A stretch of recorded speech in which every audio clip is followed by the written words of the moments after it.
Welcome, everyone, to another continuing conversation. We never stop talking about Star Trek and Star Trek Adventures RPG. So just know that when you get these YouTubes, we're editing them down because we love you and know you have lives. And so we need to make sure that you have things to do, because I don't know if they want to listen to us all day. I'm Michael Dismuke. I'm a freelance writer for Star Trek Adventures RPG and a blogger on Continuing Missions, which is the #1 fan site for Star Trek Adventures RPG. And of course, we have with us today the indomitable, irrefutable Jim Johnson. Hey everybody, I'm Jim Johnson. I'm the project manager and line editor for the Star Trek Adventures RPG, published by Modiphius Entertainment. Lo, these many years, going on 7 years now, 8 years maybe, moving toward 8, I think. We're in season 7 right now, I think. And co-host on this year's show. Lo, these 60, 70 episodes or something. By the time this one comes out, it'll probably be 70 plus. So enjoying the ride here. We still haven't stopped finding things to talk about. There's always something new to talk about, and that's pretty exciting. And excited to have our special guest here tonight. Troy, why don't you introduce yourself? Okay. I am Troy Mepyans. I am a freelance writer for Star Trek Adventures. Have a couple of adventures, mission briefs under my belt. I am a fantasy novelist, avid game player, have been for over 45 years. So, but Star Trek, I got started in the old FOSSA days, came into the playtest for Modiphius, and I've been here ever since. Mm-hmm. And I've been playing as Captain Jalel in Star Trek Pioneer for 3 years now, a little over 3 years now. That's right. And there's the hat. Jim's holding it up for all of you. I'm wearing the wrong hat. I should wear this one. That's my baby. You have to honor this captain. I mean, we're going to have a lot of... That is my baby. Next episode, I'll wear something different. But tonight, just for you, Troy, I'll wear the I appreciate that. That's awesome. He's earned that ship and more. And so we're going to talk about that. I mean, honestly, today's going to be I'm going to call it my ASMR episode, because it relaxes me to talk about the voyages of the USS Pioneer and to find out more about Troy, his background, his novels, of course. I honestly can say in all the time we've talked, Troy, I've never dug deep into your novels and your creative process about that and how that translates into the world of Star Trek Adventures. So maybe why don't you go ahead and start with us? We're going to do the question that we like asking everybody, of course. We have to ask you as our guest. Tell us who your favorite character is in Star Trek and your favorite show. Okay. Favorite character by far has always been DeForest Kelly's Dr. McCoy. I adore the man, both outside and in the show. He's kind of epitomizes humanity. You know, that passion, that fire, that, he's cautious, but he's adventurous. He doesn't take anything laying down, but he has more compassion than anybody on that ship. And just, to see somebody like that in, 22nd, 23rd century, you're so far beyond anything that we know. And yet that's a familiar face. That's a familiar attitude. And you kind of go, yeah, I want to be him when I grow up. Did you like his translation into the Kelvin universe? I did. Carl Urban was amazing. I mean, he had the mannerisms, he had the speech. When he called Spock a green-blooded hobgoblin, I literally burst out laughing, in the theater, because it was DeForest. Mm-hmm. And I guess Leonard Nimoy actually cried the first time he saw Carl Urban as McCoy. It just said, I wish DeForest could see this. Yeah. Wow. Yeah, I do agree. He was the best translation of a character played. And your favorite series? My favorite series is TNG by just a squeak over the original series.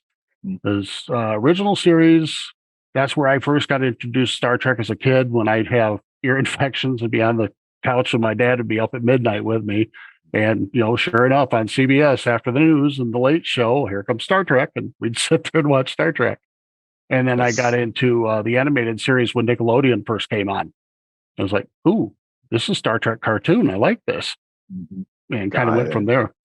What earns the squeak of TNG over TOS? I'm curious. I think it's in the original series, you had very good dynamics, but it was predominantly between the three, McCoy, Spock, Kirk. You had the trifecta there, and then the others, as the series went on, especially in the movies, you saw much more of them. It was much more of an ensemble. But Next Generation was an ensemble cast. There was no star. They were all fantastic characters, and you grew to love them. By the seventh season, you were like, no, I don't want this to end. No, all good things do come to an end like 10 years from now. Exactly. Yeah, good. Nice to know. I've never asked you these questions. We've been playing together for years. It's fascinating. Now, I want to know this the Star Trek Adventure story behind Jim Johnson meeting Troy Mepyans and you writing for Star Trek Adventures. That's a story I never heard. Should we let Jim start telling it? Shit. If I can remember, honestly. And no offense to you, Troy. It's been 7 years, and it was Sam Webb. It must have been, yeah, because you were working on and honestly, I was just a writer on the core book. I don't remember if you contributed to the core book as well. No. I'm guessing you had some adventures in the pipeline. Yeah. And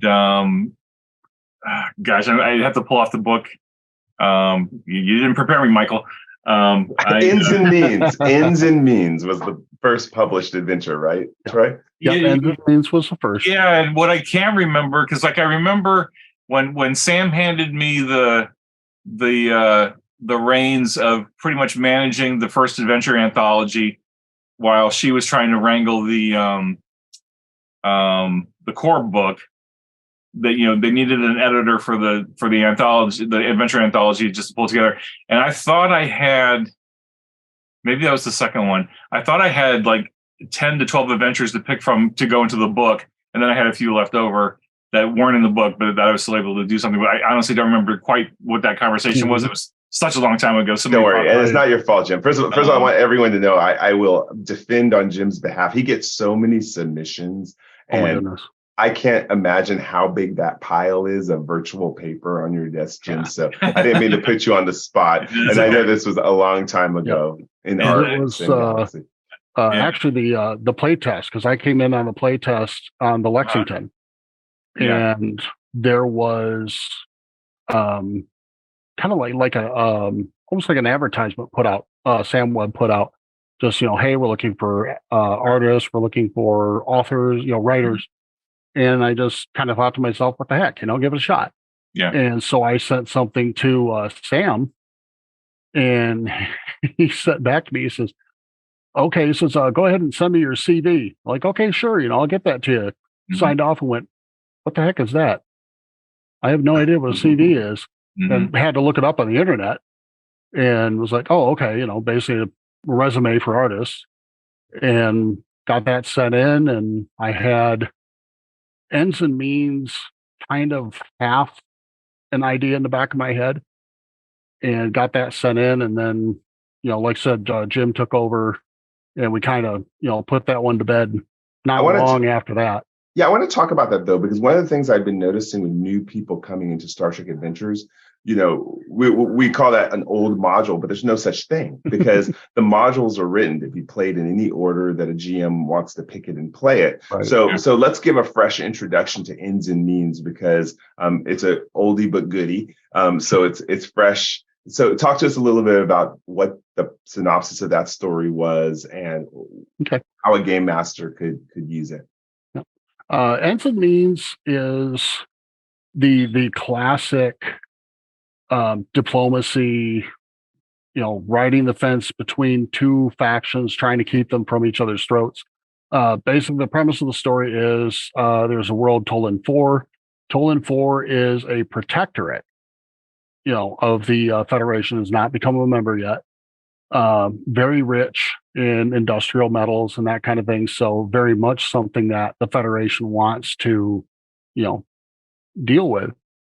But the Tolans are known for their independence. And they're very similar to Tellarites in the fact they love their debates. And two distinct factions have set up. One that wants to join the Federation, and that's the government, the planetary government. And then there's a section called they call themselves separatists, which, kind of a misnomer because they don't want to join the Federation, but they don't necessarily want to just, throw everything off. Some of them would like to, take their own, place on the galactic stage. But this would be for new players and game masters a good time to play around with the Prime Directive, I take it? No, because they're a protectorate, they've already had contact. Prime Directive is not in play here. They are a spacefaring race, albeit considerably more primitive than the Federation. They've only had faster than light travel for maybe 2-3 years. And because they're not a member of the Federation, they were approached by a Ferengi to oversee their interstellar trade. So you have a Ferengi in the mix and all this too. Exactly. And, okay, good. Basically, there's a summit that's supposed to happen. The government originally wanted the summit to take place on a Federation starship, and the Separatists went, "You're out of your mind." So they made an agreement that because Starfleet has superior technology, they could provide security for the summit and then go from there. And of course, a terrorist attack is foiled and right. That's a fascinating take. I love it. I know we were talking a couple of weeks ago about playing security officers. So this sounds like it would be a great one for security officers. Oh, absolutely. Absolutely. And then tell us how you got into writing too. Here's a story I haven't heard either. Did your novels come first, or did they come after Inns and Names? They came first, much earlier. I actually got started writing, believe it or not, short stories, trying to emulate Tom Clancy when I was 13. So I still have the notebooks, and I still cringe whenever I look at them. But it was 20 years later before I actually published anything. And I was working retail at the time. I was in a lunchroom, and I drew a fantasy map on a napkin. And the first novel was written 30 days later at 495 pages. Go for it. That's awesome. And what's the name of your first novel? Paladin's Quest, Riddle of the Horned Gate. And how can people find it? Amazon? Yep, it's on Amazon. Barnes & Noble has it. Lulu.com has it. It is a trilogy. So there's Paladin's Quest, Riddle of the Horned Gate, there's Into the Darkness, and then Battle for Creation Font. Wow. Awesome. And now you've got me going on a rabbit hole. And I've been meaning to ask this to Jim the other day. I said, Troy, you just opened up the can of words. I wanted to know, for all the time we all talk, everybody who listens into this podcast, I want you to know that me and Jim only talk about Star Trek Adventures 99.9% of the time on this. But there's things I don't know about him sometimes, and maybe he doesn't know about me. Your first job ever, Jim. What was your first job ever that you had? My first job ever? Yeah. I had my dad had a coworker who on the side made up his own hubcap shop, because basically we lived in an area there was a huge amount of commuting, and my dad's friend had a pickup truck, and like every day on his commute he would be driving down the road, and like he knew where all the potholes were on this main drag, and so he'd always pull over and throw the hubcaps into the back of his truck, and he gradually taught himself how to refurbish them, like how to fix them, and like especially like the old ones. I don't know if they still make them these days, but like the Cadillacs and the certain other kinds of hubcaps have like little metal spokes in them that are really fragile, and they're like the hubcap like snaps into place and holds those spokes into place on top of the other hubcap. Anyway, so this guy just like collected hubcaps and rims, and he had literally he had like a panel van, and he would have this thing full of hubcaps and rims, and he leased a little space on the weekends where he just kind of like pull over basically on the side near 7-Eleven and just sell stuff out of the back of his truck. And he was successful enough that people would come to him with their broken hubcaps, and say, can you fix this for me? Or can you refurbish it or whatever? And my dad thought I needed a summer job. So he talked to this guy, and the guy said, well, I can bring him on for, weekends during the summer or something, just to see what happens. And it was like $5 an hour. It was, it was a step above child labor, but I must have been 15, I guess. Right. And for the most part, I didn't really do anything other than just talk to the customers until he was ready to talk to them. And maybe I'd polish up some hubcaps or something. But most of the time the guy would just hand me like $20 and tell me to go walk over to 7-Eleven to get lunch for us. And, I'd get hot dogs and Slim Jims and some sodas. And it gave me something to do on Dream job for a 15. it was all right, but it was I was a grease monkey kind of, because I got my hands really dirty getting the hubcaps clean, which was fine, and then I graduated to food services after that. But that's comic book money. For me, I only worked for comic books originally. Yeah. It was barely even comic book money, because I'd only work a couple hours, and most of that money I'd spend at the 7-Eleven getting snacks while we were waiting for more customers. So yeah, that was my first job. I'm glad I asked that. See, and Troy, you said retail. That's what sparked this. What was your first job then, Troy? My first job actually was working for a school bus driver that I rode his bus, and he ran a upholstery business out of his garage. So I would go there after school, ride my bike over there, and I would strip the fabric off the furniture for him, and I would get paid by the piece. And then when he would go to deliver it or pick it up, he'd have me with him, and I'd get paid by the piece for that too. And I did that till, I think it was 15. Wow. When I finally, graduated like Burger King. Okay. But customer service has been pretty much everything I've done. Yeah, that's awesome. It's fascinating that me and my brother and my sister, we at age 11 is when I started working landscaping. So we would take the lawnmower, a rake, and the broom, and we would walk around. And we lived in a really small town, so people would know that as we're walking, they $5-10 like, hey, yeah, do my lawn, yeah, do my backyard. Yep. And I did that till age 13, till I started working at a Chinese restaurant as a short order cook and dishwasher. Nice. Oh, wow. And that was fun because, boy, the food was great. And I learned how to cook Chinese food on a walk and all that kind of stuff. Oh, that's cool. That's more interesting. That I worked at I was in Rhode Island, and I was working at the Newport Creamery. I don't know if the one in Barrington is still there, but love to the Barrington Newport Creamery if you're still in existence. I know the Newport Creamery is still open, but I don't know if all their branches are still open. But it was basically like a Friendly's. So it was an ice cream shop plus short order stuff. So, learning how to cook burgers and eggs and pancakes and fries and, all that stuff, in addition to serving up the ice cream. And, it was a great experience. I really enjoyed it. And, surprisingly, I didn't think I would like, doing food service and cooking and stuff. But it was, once we got into a rhythm, it was really fun to pull it all together. I'm glad I asked that. I'm sure there's some connection to Star Trek here, but. Yes, there is. You know what the connection is to Star Trek Adventures? These are our focuses. These could be some of our focuses, right? These are the little known focuses that we might have on our character sheet that might not ever get used. But if we have a clever game master, then the clever game master might look at that sheet and go, "Hey, Jim, your first officer has short order cooking as a focus. What's up with that?" I was going for hubcaps. It's like hubcap repair. Or hubcaps, yeah. That's almost an engineering focus right there. That's funny. Well, if you've ever worked retail, diffuse the tension is a real thing. Oh, yes. Yeah. Good one. I did the retail detail for many, many years. So well familiar with that. Well, and I guess the lesson could be too is our Starfleet characters in the game weren't always adults, and they probably had first jobs also. And that'd be some interesting backstory to write.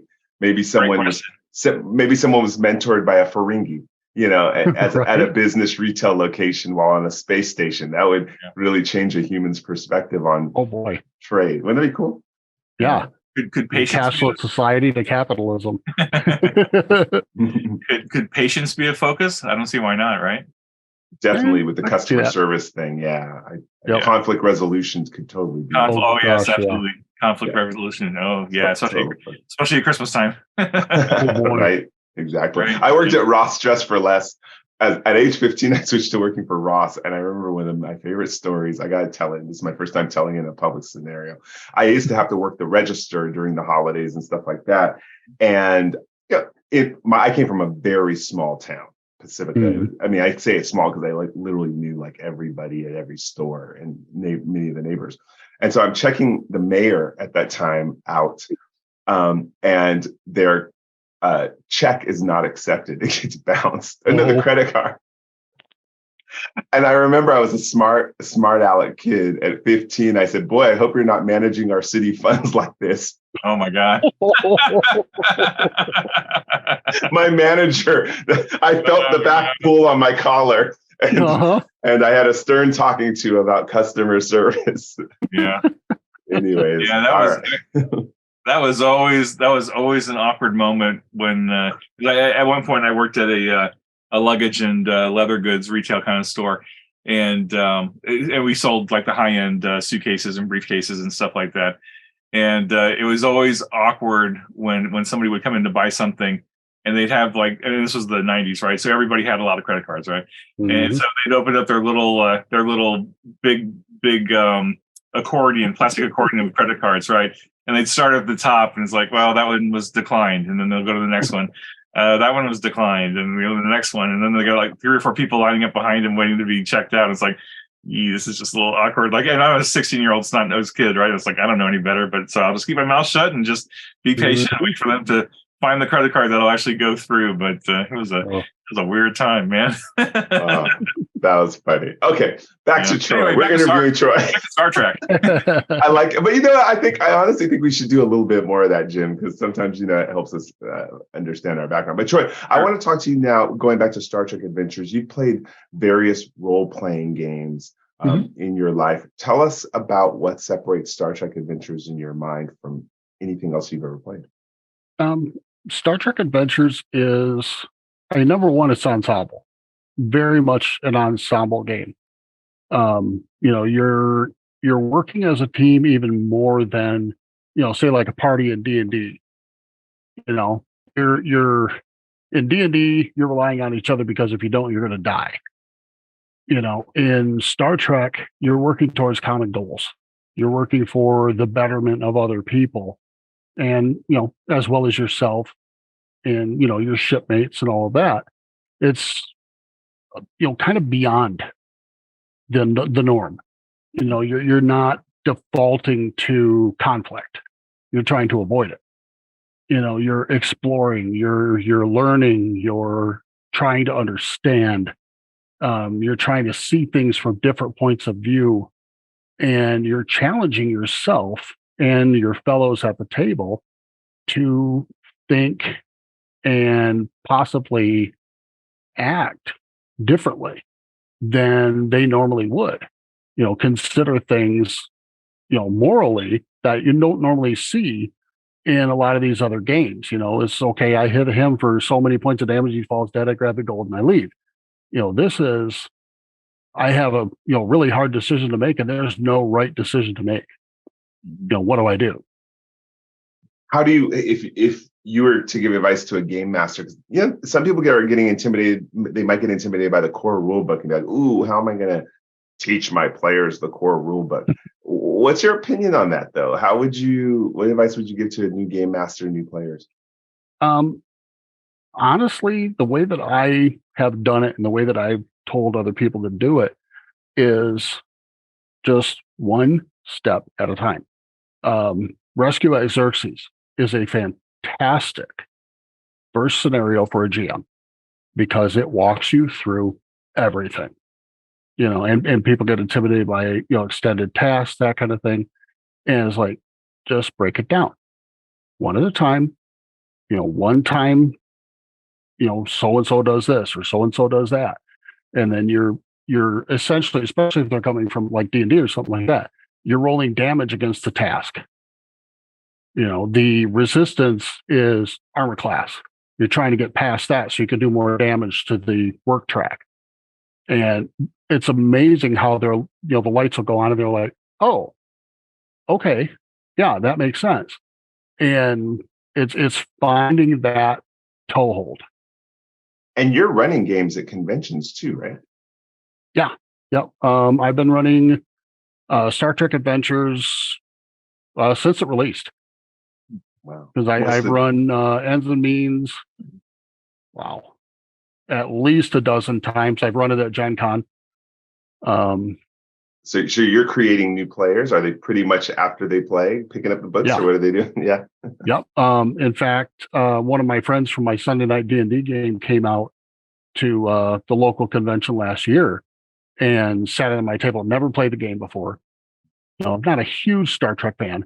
And when we finished with the first mission, he walked right over to the table of the local game shop and bought the core rule book and the starter set.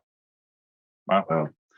At conventions, Jim, if someone wants to run a game, I mean, do they just walk up to the Modiphius booth and just say, "Let me run a game"? How does that work usually if Modiphius is at a booth or something? Well, I mean, back in the day, that's kind of how it happened, except at Gen Con, because Gen Con, you have to register for your events and you have to schedule all this stuff. But nowadays, we actually have a event coordinator.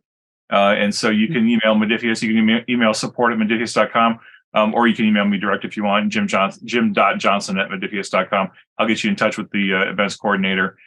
We don't have the budget to hit every con because there's so many big cons and little cons, but we're trying to hit the big ones, and we're trying to build, and like, I'm not specifically for Star Trek, but Modiphius is trying to build that stronger infrastructure and connections of game masters and people willing to support our games at conventions all around the world.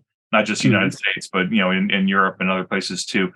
And that's something that we didn't have even like 3 years ago. I think we were still, of course, that was the pandemic too, right? But pre-pandemic, we weren't quite as organized, and now we're getting more organized. And you'll see more and more convention events happening with the Modiphius, seal of approval or whatever you want to call it. I know we have our events coordinator has big aspirations.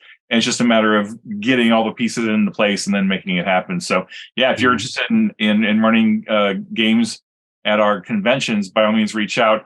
I want to say anecdotally, I think Al Spader was going to do some convention games for Modiphius, and I think he told me that GMs are expected to know at least 3 different Modiphius games. So that you're not just running the same thing all weekend long. You're actually giving players and the fans a spread of options. So go learn. Of course, it's 2D20. Most of the games are 2D20, right? So learn Dune, learn Star Trek, and learn Fallout or Homeworld or one of the other ones, Conan. Well, not Conan. It's just we're John Carter. John Carter. Yeah, that'd be an option too. Yeah, so I think that's good. I wanted to ask that question because cons are coming back, and so I mean, I'm not looking forward to being in big crowds. I wasn't like that before. I go to San Diego Comic-Con and I'm whipped for a week afterwards. So, but I do see the importance of it, and I've been seeing. I know we had a commitment, our personal commitments we made, Jim, and stuff like that. Teach one person to play a year. Introduce one person, and I know. I hadn't been tabletop gaming in years before the pandemic because I was all online. Of course, not at all during the pandemic. And now I've just started again tabletop gaming with a new group of fresh people who 3 of them never even watched a Star Trek episode before. And they're all begging for my books now and buying. And that's fun. That's fun to see. So I know, Troy, that's one of your focuses is gaming at conventions. And so I want, with it coming back, I was wondering how people can get into that if they want to. Well, try to look for a local. And that's kind of how I got started. The local one here in Kalamazoo, Michigan, we've got Western Michigan University, like literally around the corner from where I live. And they have a gaming group that sets up a convention called Marmalade Dog. And this is the 26th year. Of course, we skipped 2020, but I've been going 24 out of the 26. Wow. And I've run games at almost all of them. And for the last 7 years, I've run almost exclusively Star Trek Adventures. Wow. Amazing. That's awesome. Good. And it's a safe one to run for kids too, of all ages. I think that's what's fun. I play with my nieces and nephews, and so that makes a difference. The first one I ran that wasn't at Marmalade Dog, my backyard. There's a convention in Ypsilanti, Michigan, which is just outside Ann Arbor, where University of Michigan is. And I ran a mission there, and it was literally, my table was a dad, his brother, and their 3 sons, all under the age of 12. And the beauty of it was, at the very end, and this is the end of ends and means, so they're chasing down the bad guy at the end. The youngest of them, who was like 9, took the shuttlecraft that they were in and pulled that stunt that Picard did in Insurrection, used the magnet to grab onto Data's ship. He did that. And he rolled, he had a full hand of dice. He rolled 3 critical successes and 2 regular successes. I've never seen a roll like that at convention. Never. Beautiful. Did people cheer? Did they cheer? Oh yeah, I mean, that whole table just erupted. That's awesome. And he was on cloud 9 the whole rest of the weekend. I bet. Oh, what a great feeling. Yeah, I love it. That's amazing. Well, thank you, Troy. I didn't appreciate just how much convention support you were giving the game over all these years. So, I mean, I can't thank you enough. So thank you for being this is what we need, right? I mean, honestly, any game that's not D&D, you need dedicated players and game masters running this thing and converting new fans without the support of the company. Like, I mean, I'm sure Modiphius would love to do something, but there's only so much the company can do, in terms of swag and stuff. But I mean, this, and then, I mean, and like I've heard similar stories from a few other folks, not quite to your level of dedication, but I mean, that's just so encouraging to hear. The health of the fan base is really important. So I'm grateful for that. So thank you for everything you've done. I love it. I look forward to Marmalade Dog every year. I've got it coming up next weekend, and I'm chomping at the bit. Yeah. Now I want to. Where are they now for that 9-year-old kid? Like, I know. I watch Star Trek now. Yeah. Do they watch Star? Yeah. If by any chance the people who are sitting at that table tune into continuing conversations, maybe the dad and uncle play it. Please give us a follow up on that, because I would love to know if they're now a Star Trek addict. I love stories. Yeah, we can. That.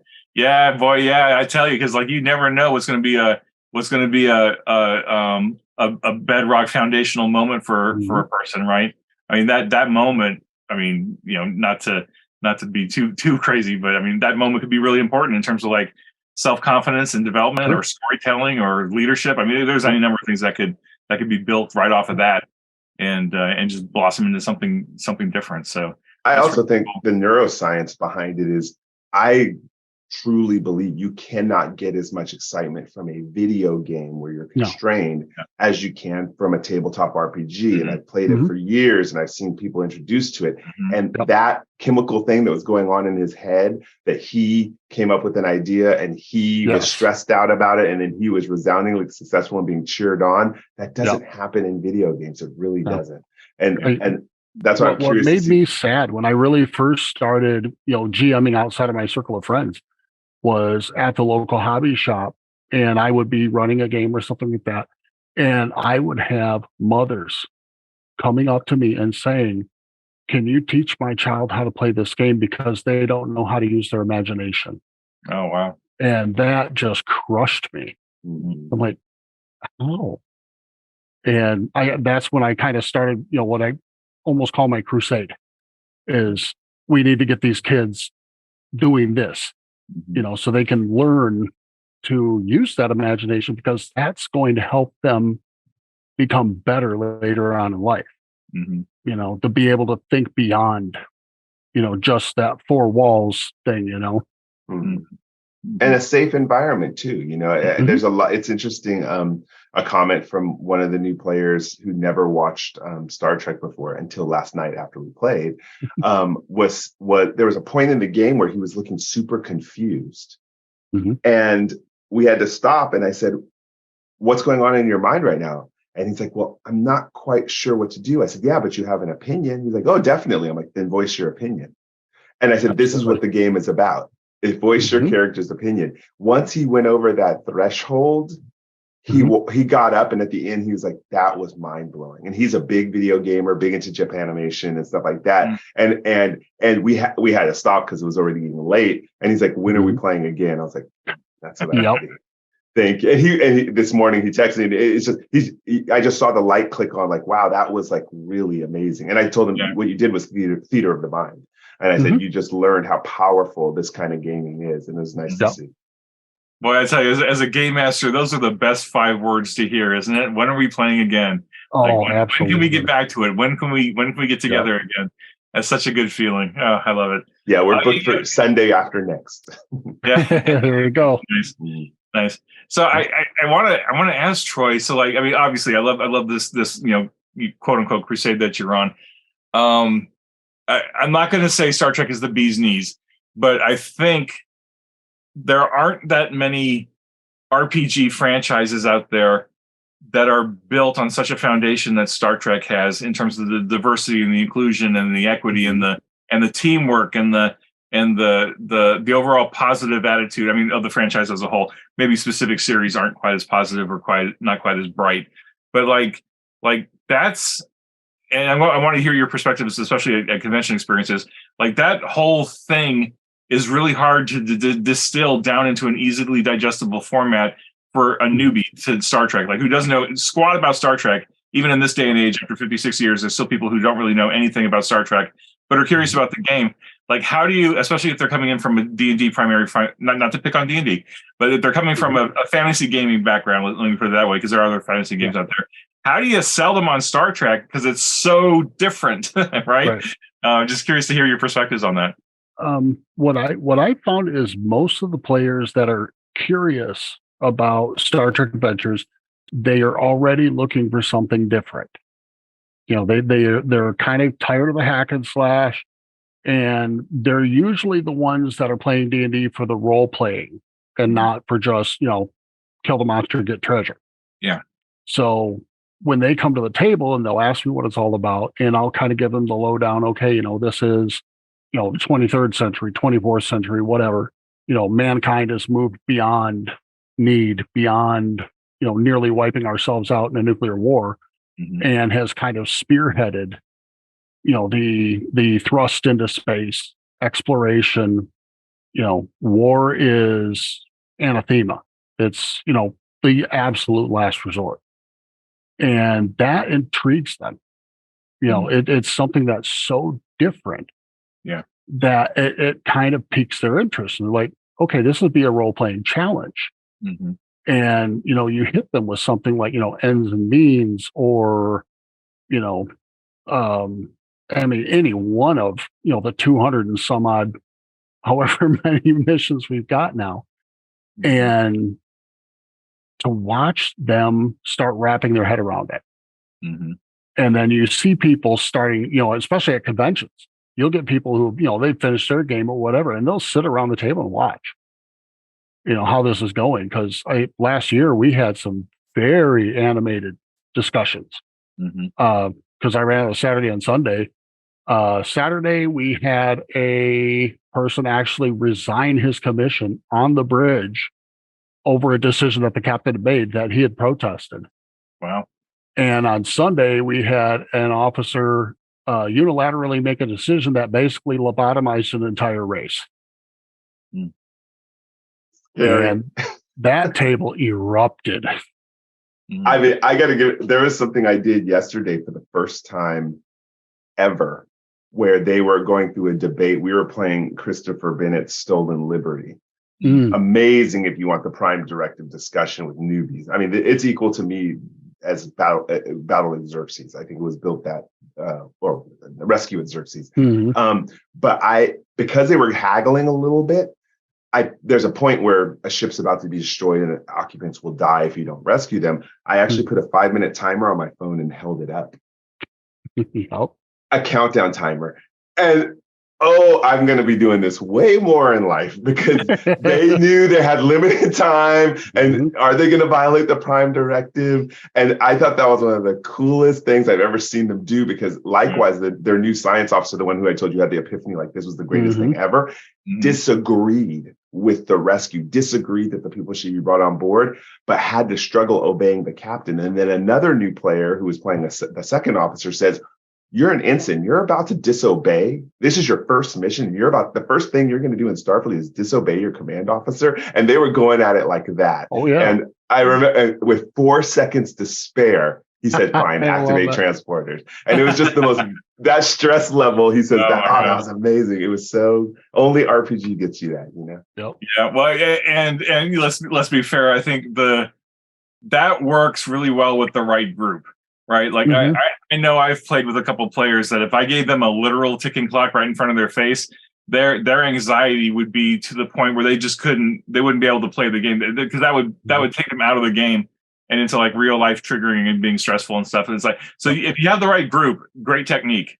I've used it a time or two, but I'm glad it worked for you, Michael, because that is a really cool, you know, experience to be in. And like, you were probably literally watching the phone, right? Oh, here it comes. What's going to happen? And it was funny, one of our friends' wives who wasn't playing, she was sitting off to the side, and she's watching the clock freaking out, like, yeah. Really I tell you, man, that's one of the things I love. I mean, we're so blessed in this day and age for role-playing games that we have Twitch and YouTube and streamers and all this stuff. And like, there's so many people playing the game and uploading their stuff for it to be, you know, played and enjoyed. It's like, and I have to be really careful about not dialing into these things to watch them, because like I get sucked in and like I'll get engrossed, and I'll be just watching them play their characters and role playing and getting into the situations, and they get these beautiful moral dilemmas thrown at them. And it's like, oh, what do you do? And then you're like watching the chat bar on the side, like the actors are trying to figure out what they're going to do. And then you got the peanut gallery on the side. Oh, they should do this. They should do that, blah, blah, blah. And like, sometimes you can see the actors are looking at the chat window, but then sometimes I see some of them are like, no, I'm just going to focus on what I'm doing here. They just turn off the chat window, or they just try to zone it out or something. It's like, oh, what an interesting new angle to playing games now that we haven't really had before, where you're playing in front of an audience, and the audience is kind of kibitzing, and you're actually able to see their reactions. It's like, oh, what do I do? It's like live TV. It's like 24th to the next level or something. It's real. Yeah, it's like a reality show about a non-reality thing, which is it's weird. It's cool. I mean, it's so much fun to watch them. Yeah, my latest obsession is seeing how people play the same module or mission brief. And so I'm telling you right now, if you're a continuing mission fan and you know I post up reviews and post play reports, send them to me. I don't care if I've already posted about something. The various endings that happen and the way different people twist and build the modules differently to match our campaigns is actually a total fascination of mine. It just shows how our minds are as endless as the universe, and we can come up with so many different angles. Yeah, I love it. I mean, I have to admit that as a writer and as the project manager, it makes me so happy to see that we throw these toolkits out there, because I mean, every module, every mission brief, every adventure we write, it's all toolkit, right? Ultimately, we encourage the game masters and the players to mix and match and mold it to their needs, and they're doing it. It's so cool to watch like two different versions of the same module. It's like, wow, they really went in a different direction there, didn't they? and then like I can read the Discord, or I could read the Facebook or something, and somebody will say, oh, I ran such and such an adventure, and all this stuff happened, and then I tweaked it to do this. And I was like, oh yeah, I never even thought of that. And like and then other fans, you know, pile in and add their own perspectives. So I'm grateful to see that that's working as intended, right? No one's running the exact same module the exact same way, which is like my dream, ideally. Like I never wanted to say that I wanted to get away from like the old school D&D modules, like, you know, everybody ran Keep on the Borderlands, and we all had that common shared experience. But it wasn't like in my limited experience of talking to people, but it was all kind of the same. Like we all had that same experience, which is cool on a certain level, right? We all have that shared common backstory. But it's just different to hear them say, oh, 10 different groups played ends and means, and they came at it from 10 different ways, and they had 10 different solutions, and it all works, right? And it's just like, oh, that's how you can't bottle that. Like if I could bottle that, I'd make $1 million. But anyway, it's just cool. I'm just going off on a tangent here, so leave me be. No, I actually like it, because this graduates over to what I was gonna ask Troy next. Yeah, Troy, I know you played in multiple games. Of course, I have the honor of having you play in our game, but you played in other campaigns. Do you know how many different modules and mission briefs you probably played through that are actually Star Trek Adventures, not homegrown, but you were to risk a guess? I would say It's right about 45, between 45 and 50. Nice. And so my question to you, because maybe for the players who are tuning in, how does it keep from being redundant for you? I mean, it's space. I mean, Star Trek. Are there really that many interesting things to talk about? How would you answer that? Oh, the beauty of it is there is, space is by definition infinite. There is. I mean, if you want a planet that has a bunch of green-skinned rabbits running around with ray guns trying to shoot each other, it's probably out there somewhere. Make it up, run with it. And every GM has a different approach. They focus on different things. So you might have one that's all about, setting up strange new worlds. They're all about, the exploration, the discovering of new planets, the discovering of new civilizations, new creatures, and that's their wheelhouse.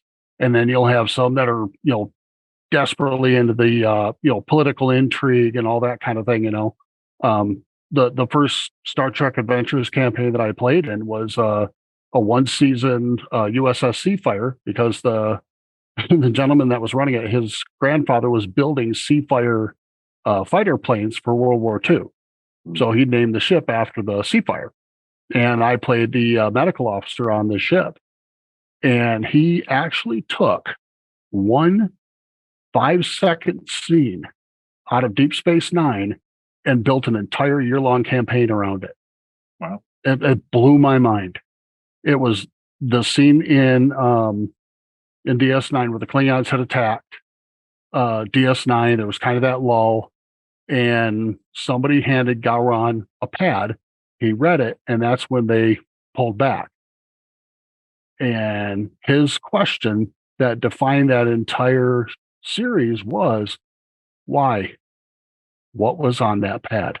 And it was our actions through that entire campaign that led to that pad reaching his hands. Oh, that's cool. It was amazing. Okay, so then I'm going to ask you, just to prove this to the people who are listening, out of all your playing Star Trek adventures, favorite planet you've ever been on? Boy. I'm going to ask Jim this too. These questions are going to go bounce back up. It's kind of going to show my bias, for my character, but Romulus fascinates me. It's so similar to Earth. It's very water rich. It's very natural resources rich, or was, depending on what timeline you're in. But the civilization is so different, but it has, the people there still have the same feelings, the same emotions, the same love of family, the same devotion to each other that we do. And yet for, 40, 50 years, we just always looked at them as the bad guys, Yeah, you've done a good job explaining true Romulan culture in our game. Jim, favorite planet one of your characters has ever touched on? Oh man, Jesus, that's all. So many. After so many years of role playing, I did have some good experiences on Romulus. I will not lie about that. It must have been a planet called Euridia. EUR. I mean, Euridia as a word has kind of been coming up in Star Trek a lot in different spellings. And at the time, I mean, this is the 90s, we came up with one of our own. At the time, my group was coming off of a 3-year campaign on a Galaxy class ship, and we were ready for something different. And of course, at that time, DS9 was big on the screen. We were like, let's do a ship. Let's do a station campaign. So we created, instead of it being a space station, we made it a planetary station, and we created this planet called Euridia. And we said, well, why don't we call it Outpost Euridia? So this outpost is on the planet, and there's weird stuff going on the planet. There's weird stuff going on in space. There's weird anomalies on the planet. There's horrific storms that come up every 6 months. So we're in isolation for 6 months, and there's also weird creatures and blah, blah, blah, blah, blah. So, I mean, we packed this planet full of weird, cool stuff that we were intending to explore over the course of the campaign, in addition to the stuff that was in space. And we only ran like 4 sessions of this campaign, but those 4 sessions were so cool because it was it was not going out into the galaxy and exploring. It was exploring the planet that we were on. And I mean, even like Earth, there's still places on Earth that people haven't explored yet because there's still so much to discover here, much less out in space. But it was just really, it was a cool change of pace. And I was excited because I was playing a junior officer for the first time. I went from playing the captain of the ship to playing a junior Lieutenant JG, anthropology and archaeology expert. And he was just fun to play. But we got into all kinds of hijinks on the planet. So it was just a fun experience. But we did have other, we hit some of the classic planets too over the years. Yeah, but I think that was my most unique fun experience was that planet. Okay, good. Yeah, I like asking this because I want people to know that these are life experiences that actually get embedded into us a little bit. So Troy, your favorite first contact? Well, Michael, you have to answer that question first. Oh, me? Oh, favorite planet? Yeah. I'm going to have to answer from a game master's perspective because mostly I do game mastering. And I would have to say it's a planet that I created called Baradicia. And it was where actually Troy's character first started flirting with his future wife, the Betazoid Athena Hagen. But it was a paradise planet. It was a planet of peace. And it was at a time when the ship needed a respite from action and death and despair. After they had been stranded 13.7 million light years away in a different galaxy. And they just needed that break. And I just remember how relaxing that planet was. And I could tell they regretted leaving it. They knew they had to leave, but I knew no one wanted to leave. And some of the crew made the option to stay, actually. Yep. So I just love the peace that planet brought. Nice. All right. Troy, favorite first contact ever?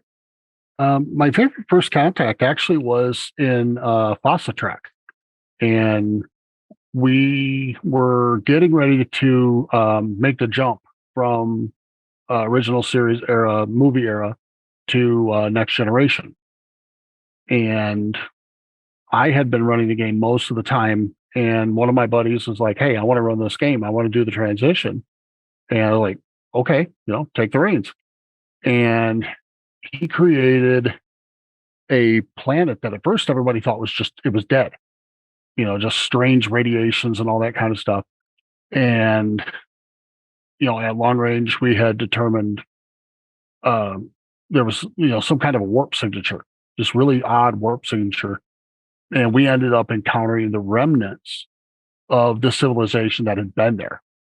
And the planet ended up, basically tearing itself apart. But that first contact was, there's something out there that is so infinitely more than we are. It was basically like Kirk and Spock encountering the Organians. And by the end of the 2-part episode, we came out of a time-space rift about 10,000 meters off the forward bow of the USS Enterprise D with Jean-Luc Picard going, USS Intrepid, where did you come from? Interesting. Cool. First contact sounds like Cosmozoan almost. But Jim, your favorite first contact? Oh, man. These are important questions. These should be memorized. They're important questions, but when you've been playing Star Trek Adventure, or when you've been playing Star Trek RPGs for 30 odd years, there's just so many, right? Because I was fortunate that I played the captain or the first officer a lot, and my game master was really good at coming up with moral dilemmas that were tied into first contact. I mean, a lot of first contacts are really good moral dilemmas because there's always this difference of perspective and stuff. I mean, there's so many great ones. I think, I guess one of the ones that was a favorite only because of the group dynamic and the way we ended up role-playing it in a physical manner in terms of like splitting the room is during the course of the adventure, the captain and the first officer discovered that their consciousnesses had been transferred into the bodies of an alien captain and first officer who were determined to rebel against their culture and not drive their ship into the sun to sacrifice themselves for the greater good or whatever. And so like we suddenly became these alien captains and first officers, and we're like, we don't want to die, but wait a minute, we're this is their culture, right? This is important to the crew. Like we were talking to all the crew and like, why are you doing this? And they're like, why are you even questioning this? This is a noble, bold, this is important to us. And so there's this, and what the game master did is he actually split us up, right? So me and the first officer were in one room, and the rest of the group were in another room. And so the characters were isolated, but then he physically isolated us. So like we could hear them arguing back and forth. What do we do? Because clearly our captain and first officer are not our people. They're aliens or something that have possessed them. And are our people being held against their will? Is this willingly? Like what's happening? What's going on here? And so just that physical dynamic of having us in separate rooms really changed the tone of that episode, which was cool. It was different. Cool. It kind of shook us up a little bit. But I think that's amazing that you can do that only with RPG, is where you can hear these debates and you could be sitting there like, it's just amazing. And I mean, even you could do that now, right? Because you could like Zoom, you can do breakout rooms, so you could literally break out half the group in one room. And I mean, not that you want to do that really, because like I think as a player, I would have liked to have been in that room just to listen to the conversation and just to watch people freaking out about what they're going to do. And like, because like there was a power vacuum, right? Because they didn't know who was going to be the second officer. So they're like, who's in charge? What's going on? Oh my god! But yeah, so I think that was probably my favorite first contact, partly because we managed to figure it out. And we turned it around and we saved some lives, and then the rest of the crew that wanted to actually commit suicide, drove themselves into the sun. So there was a happy ending of sorts to that. But that was a really cool first. I mean, that was a really good moral dilemma on top of some other set dressing that again like you said, Michael, after 30 odd years still resonates. See, and that's the power of this collaborative storytelling that I honestly don't get from any other game. Like I've played a lot of D&D in my day, not to pick on D&D. I've played a lot of Marvel superheroes. I've played a lot of Torg. I've dabbled in the World of Darkness, and like I've had fun playing all those games. But in terms of like bedrock memory foundational type stuff that has like shaped me to who I am to some extent, Star Trek's the only RPG that's done that by a mile. Yeah, because I mean, I still have stories of the Pioneer that I tell every year at conventions. Yeah, and that's the tricky thing. Like now that I'm I'm in this exalted position as the program manager. Like, how the hell do you distill all of that into a book to explain it to new people coming into the game who may only know D&D or may not even know Star Trek, may not know games at all? And they're like, well, I want to play a game with my friends, and I don't want to just bash stuff and take treasure and get the Monty Hall thing going on. Like, what is this? Like, what can I do with it? And they hear anecdotally that it's complicated and it's hard and there's the meta currencies and all this stuff. And it's like, if I could just take that 40 years of experience and just like make it easy. Like, how do you make it easy? And that's the magic bullet that we'll need to figure out here one of these days. The thing that I always fall back to is in the basic D&D rulebook, the first one I ever looked at. Yeah. Like in the first 2 paragraphs, it comes out and says, if a rule doesn't work, don't use it. And I have made that a code with new GMs in particular. Like, if it's not working, just leave it aside until you can figure it out later. Because otherwise it's going to bog down your table and people are going to get frustrated. You don't want that. It's about fun. Let them enjoy the game. Hey, if you goof, let them know. Talk about it later. But for right now, if they're having a good time, run with it. That's what matters. I mean, again, I only use dice when there's a chance of failure and it'll really add some sort of narrative fun to the game. And believe me, when we throw dice, sometimes we have times where it's really bad and we laugh and we just laugh. It's like, oh, this is just a really bad situation. But that's the point. Troy, I think one of the coolest things is for Star Trek Adventures and Jim, kudos to, again, you and Modifius, is to be an avid player, but then also to be a writer. You get to pass that passion on. And then again, as Jim was complimenting you spearheading, at conventions and things like that. I know, I'll just go ahead and compliment you. And if I'm going to start with gratitude today, is it gratitude time? I think it's about gratitude time. I actually have, if Troy, if you have time to hang for a little bit longer, I do have one question for you that I wanted to ask tonight. And I'm comfortable, fitting it in wherever, but if we're getting close to the end, do it now. Go for it. My question for you, Troy, is what was the appeal for playing a Romulan? Believe it or not, I actually played a Romulan back in FASA. I actually picked up the Romulan supplement that they had, and I created a Romulan security officer. And when Star Trek Adventures came out, I was like, well, it'd be kind of fun to do that again. And I never thought I'd get the chance. So I came on to Pioneer, and I was playing the security officer at the time, genetically engineered security officer. And the person who was playing Jalel, who was first officer at the time, was going to step away.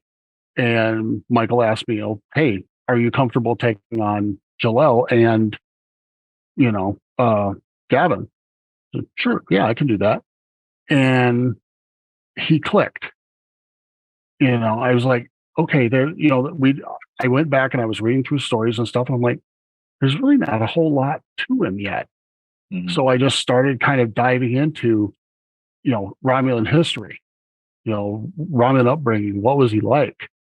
And just slowly over time, was building him up. And by the time I became full time with him, Gavin had left the ship. I was hooked on it. I'm like, I want to know more about this man. This is somebody that I've come to care about. And he's so different. And at the same time, I was starting to see that I was putting myself into him, and drawing out parts of him that I wish I could draw out more of myself. And since that time, he led the saving of Romulus and Remus from the Hoba supernova.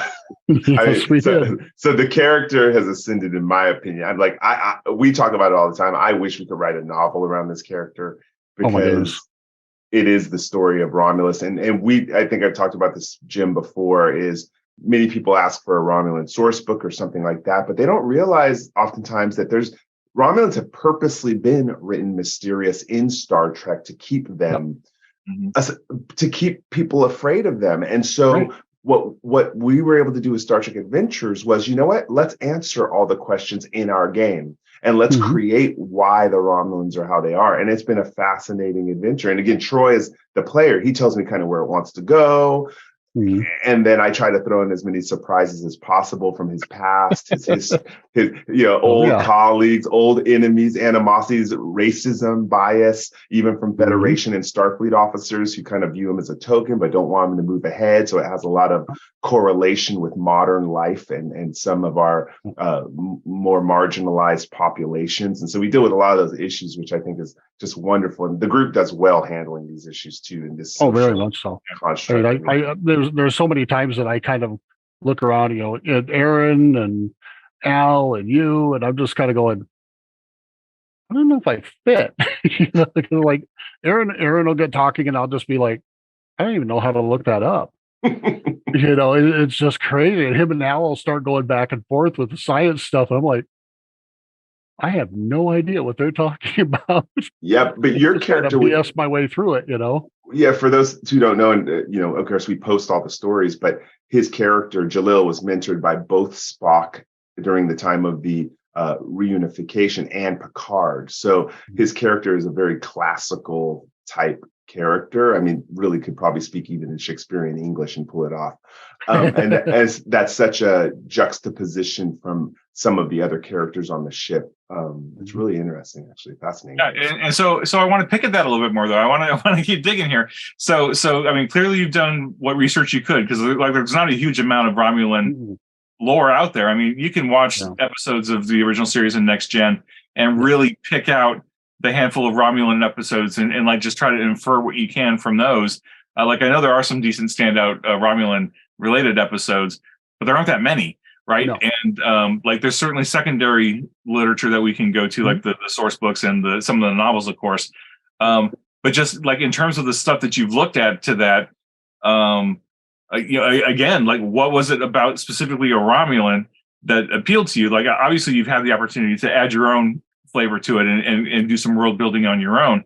But like from a layman's perspective, right, you would see that the Romulans, have clearly lived in the franchise as an adversary primarily. Like you have the Cardassians and the Klingons and the Romulans have been the primary adversaries for the bulk of the series. Of course, the Klingons got rehabilitated in Next Gen to some extent, and got different perspectives. But the Romulans have consistently been kind of the not to say bad guys, but they've been very adversarial and isolationist and secretive, and in certain circumstances quite vicious, right? And I think that's actually what kind of appealed to me about it. Yeah, because like in the forward the blog that I wrote for Mysteries, that was kind of my first tabletop role playing, advanced course, if you will, was my brother throwing mysteries at me.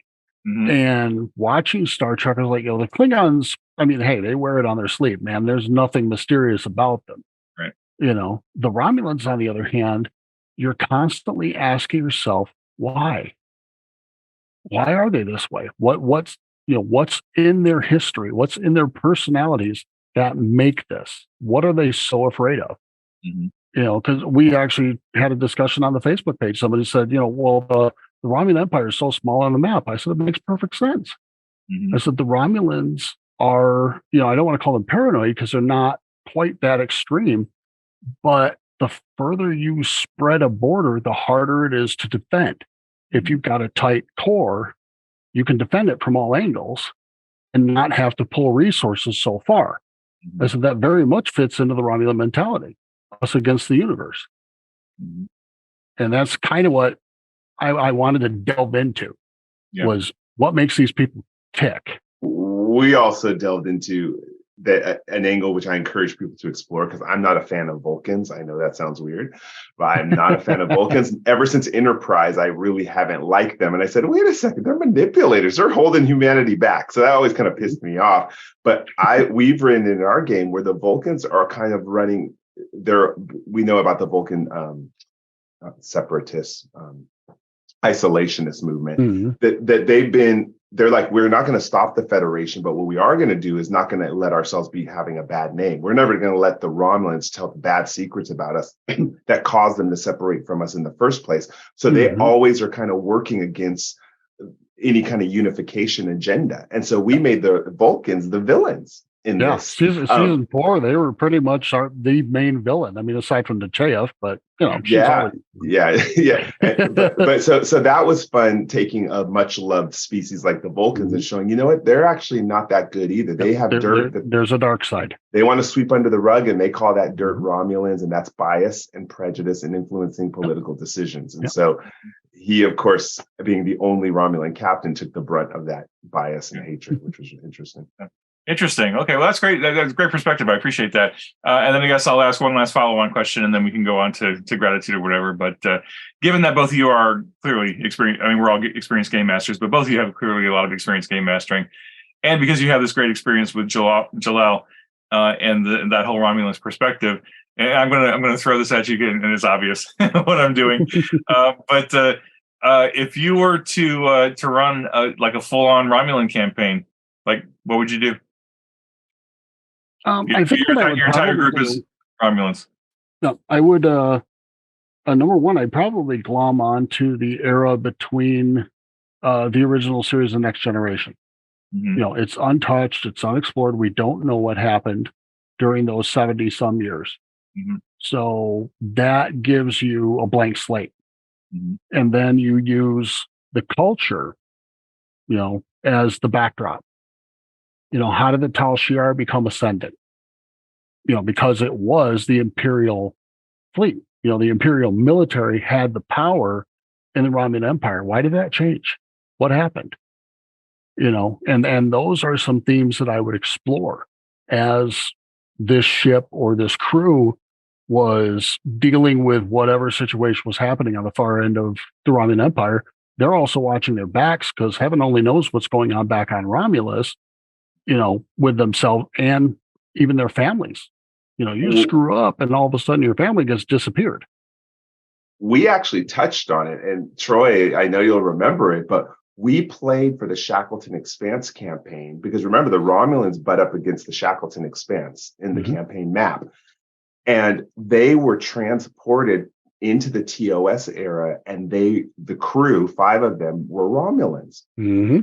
And that we did 2 different episodes where they were in the bodies, even meeting the Enterprise, meeting the crew, but they had to play like Romulans because they were transported back in time. And I actually fell in love with the idea of, wow, why not have a Romulan campaign exploring the Shackleton Expanse, trying to hoard resources before the Federation gets their hands on it. You could run through the entire Shackleton campaign book as Romulans, and that would be so fascinating to me. And even the dissident minded. The ones that do just want to explore.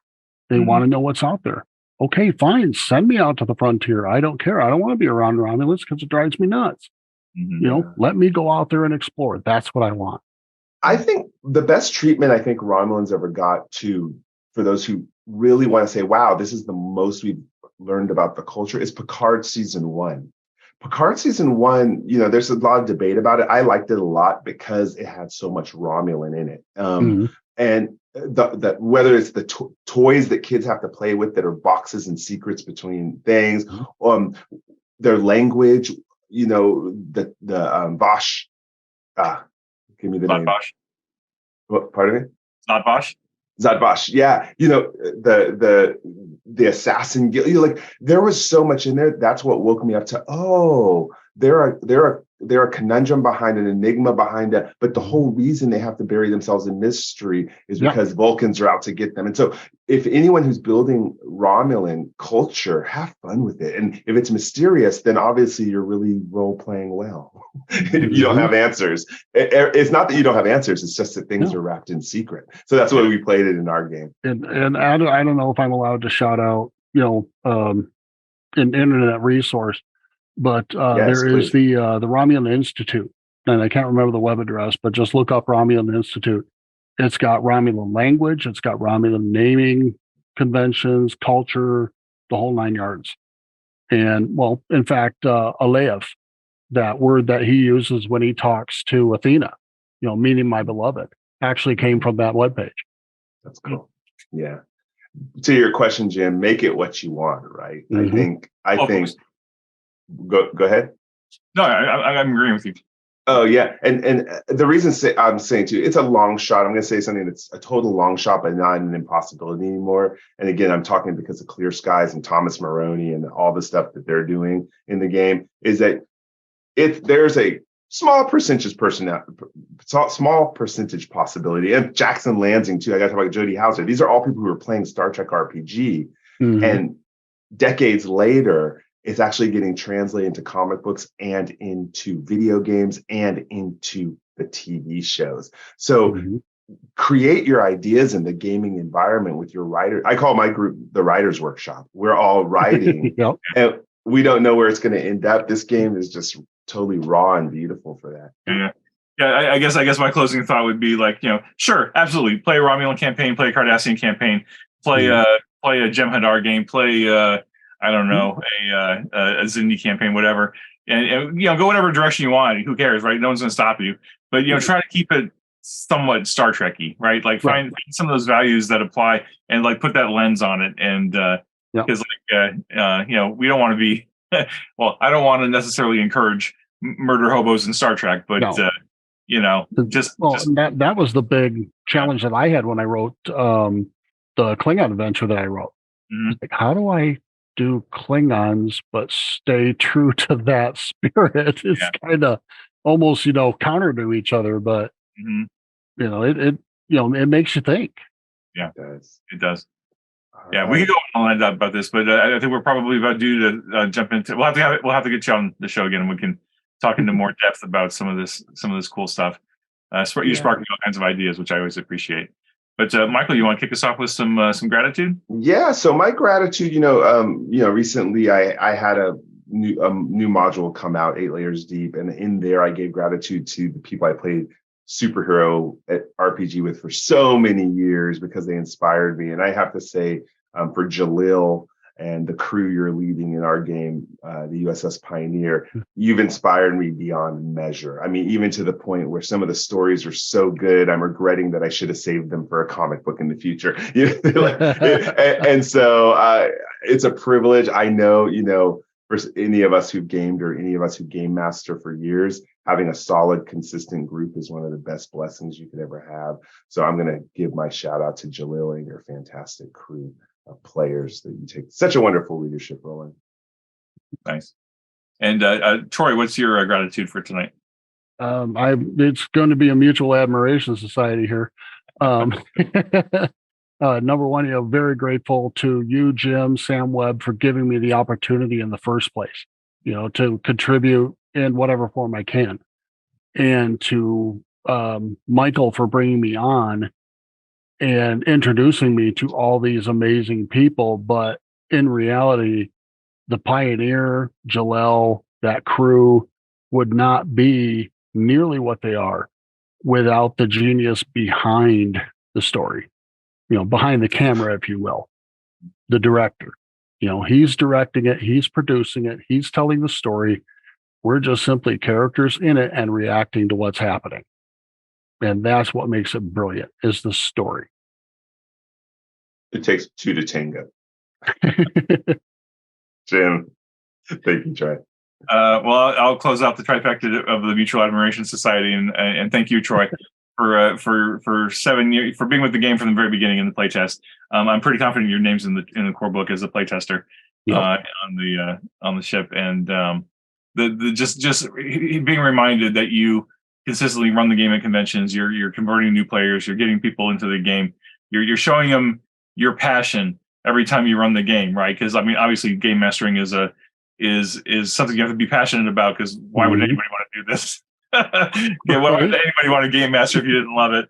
So thank you for, very specifically, since you're here. Very specifically, thank you so much for all the work you've done for the game, the unheralded work that you've done. I know that you are not the only one. Certainly, there's other game masters out there doing the same thing.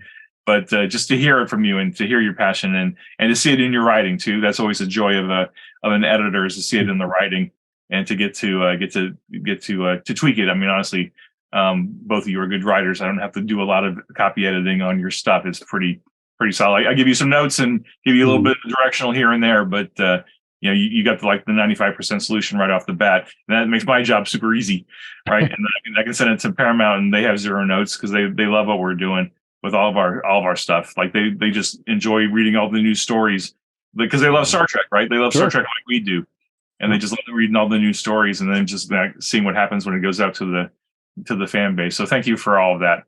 I really appreciate it. And then I would be remiss if I didn't thank all the fans, right? All the fans that we don't get on the show that are out there playing the game, running the game, converting fans, playing it, checking it out. Especially that, and of course they're not going to see this because they're not online. There's absolutely got to be a huge contingent of gamers that are out there in the world playing the game, enjoying the game, and just not checking in online. They're not involved in any of the Facebook communities, any Discord, whatever. They're just out there in their world playing the game. And, there are days I wish we could get some visibility on them just to see what they're doing. But grateful for them all the same, and grateful for all the fans online because we have such an incredible fan base.